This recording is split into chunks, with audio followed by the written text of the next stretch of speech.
Hey there guys, it's Cutie Cat. Welcome back to my channel, and in today's video I'm going to be talking about my birth plan. So if you are interested, stay tuned. So a couple of weeks ago, I went to a birthing class with my stepmom. It was really long, it was all day, but it was very informative. And one thing that I didn't know people did was make birth plans. So I made mine, my own. I kind of based it off of the one that was in this book that they gave us. There's a birth plan, but I also, watched other people's birth plans to see what they had, just kind of looked at birth plans online and went with what I thought was what I wanted for me. I feel like my birth plan is pretty simple.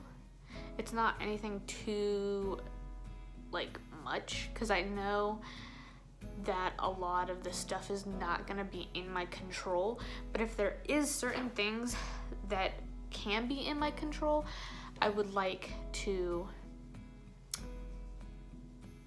be able to do that. So I wrote here my labor plan. I am gonna probably eventually type this up, make it look all nice and cute, but for right now, I'm just gonna read to you what I have. So as far as labor goes, this is what I put. So as far as labor goes, I have on here that the father, which is my boyfriend Logan, will make any medical decisions if mother is not available or is unable to. I guess unable would make more sense, but anyways.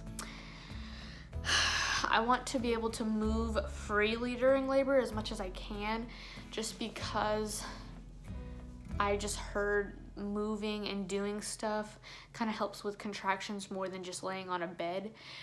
But again, this is all, if it's possible, this is what I want. If something happens where I'm unable to do this, then it is what it is. But I also put that I want to allow my water to break naturally. During the birthing class that I went to, they did show us all the different tools that they could possibly use. So the one they use to break your water, the one they sometimes use where they suction this thing to the baby's head to help pull them out, and it was kind of traumatizing, I'm not gonna lie. And I definitely don't want to have to use any of those scary tools on my child, as well as breaking my water, because in the class they did say that sometimes, if they break your water and the baby isn't down far enough, the umbilical cord can get stuck, and I also just don't really want that to happen either. So if possible, I would like for my water to break on its own. I also have that I want to hold off on the epidural as long as I can. I just want to be able to hold off because I want it to work more so in the end, if that makes sense. I don't know if this even makes sense or if I'm making sense, because I honestly don't know how an epidural works. So I just don't want to be able to really feel it pushing out. So yeah, I just want to wait last minute so it works longer. I don't know. I also would like to keep the door closed at all times for delivery and labor and everything, just because, again, I'm a very personal person. I don't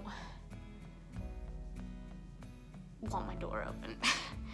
I would like the lights dimmed for birth, just because I just don't want all the bright lights to freak her out when she's been in my little cocoon womb thing for 9 months. So yes, dim lights. And again, the last thing I put was no use of forceps or vacuum unless medically required. So next I have the birth section, which pretty simple. I just kind of put to help with breathing, help with working through contractions, because again, I don't know what the fuck I'm doing. I also put that it would not bother me to have an IV for hydration if necessary. I know some people don't want to be hooked up to an IV. I don't mind. So yeah. And then I also put that I would prefer a method of monitoring that allows me to remain mobile for as long as possible. I do want to be monitored, maybe not all the time, but I do want to be monitored. I also want to be able to move around if I want to. As far as pain relief goes, what I'm gonna try and do for that to help kind of relieve it is just breathing, massage. So either my boyfriend, my stepmom, or my dad kind of help. We did like these massage techniques in the birthing class, and honestly they felt really good, and I'm probably gonna make them do it again. Next, I have a fitness ball just to kind of bounce on or roll on to help with contractions. And then walking, I would like to be able to walk if I want. Whew. I'm getting out of breath and just sitting here. And that's all I have for pain relief, other than obviously epidural when the time comes. Then I have methods to speed up labor, and I did set right in here that I would receive Pitocin, only if medically necessary. So also put that I wanted to be directed as to when to push. I would like my healthcare provider to hand me my baby immediately if there aren't any complications. And I would like to hold my baby skin to skin immediately after birth and breastfeed as soon as possible, because I really want to breastfeed and I really want it to work. And I honestly think I would be devastated if it didn't work. I think that's all I have written down, but I know another thing that was very important to me was who's gonna be cutting the umbilical cord. I also want the placenta to stop pulsing before they cut it, because I want all the blood and everything to go to the baby before they cut it.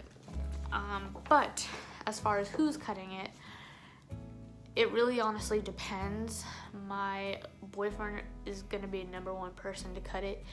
The only thing is we don't know if he's gonna be there or not.